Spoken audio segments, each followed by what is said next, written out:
And friends, आप सभी को पता है आज हम यहाँ पर इंजीनियर डे मनाने के लिए एकत्रित हुए, लेकिन उससे पहले ये कुछ पावन पर्वों की आपको हार्दिक बधाई देना चाहता हूँ।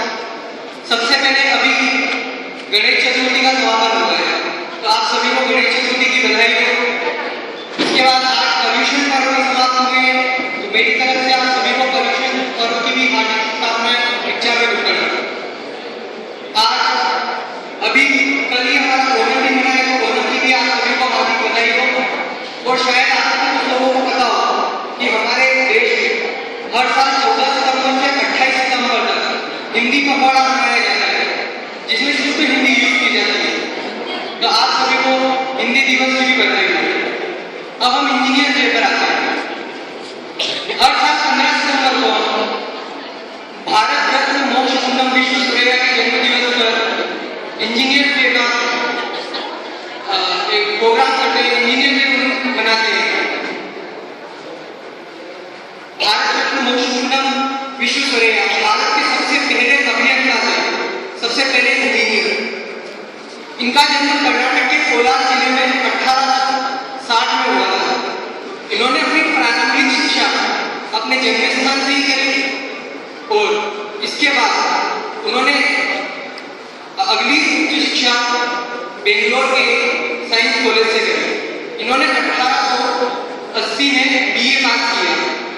उसके बाद 1883 में उन्होंने एलसी और एफसी कोर्सेज किए। उस समय बीए का कोर्सेज कोई होता नहीं था, तो एलसी और एफसी कोर्सेज उस समय मास्टर डिग्री हुआ करती थी, जो कि आज की पीएचडी डिग्री के बराबर होती है।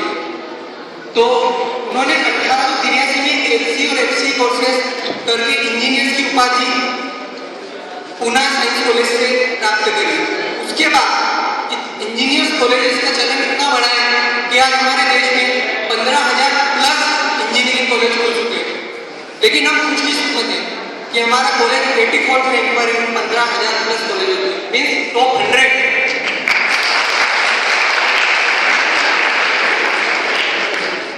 इन्हें 1912 से 1918 तक दिवान ऑफ मैसूर की उपाधि प्राप्त की गई थी।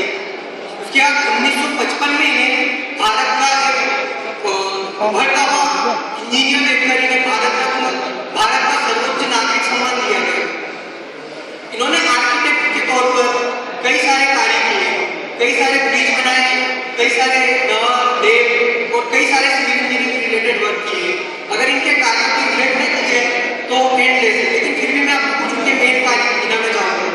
जैसे कि कर्नाटक में कृष्णा नदी का कृष्णा सागर सरोवर बांध उन्हीं के द्वारा बनाया गया है। उनकी पूरी टीम का कंस्ट्रक्शन उन्हीं के द्वारा किया गया है।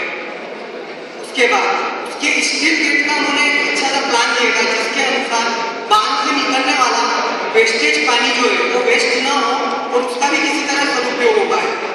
उसके बाद पंजाब में सिंधु नदी से लेकर सिद्धपुर गांव तक उन्होंने एक नहर का निर्माण करवाया और ऐसे कई काम हैं जो कि मैं भी आपको गिना नहीं सकता हूँ, क्योंकि लिस्ट एंडलेस है।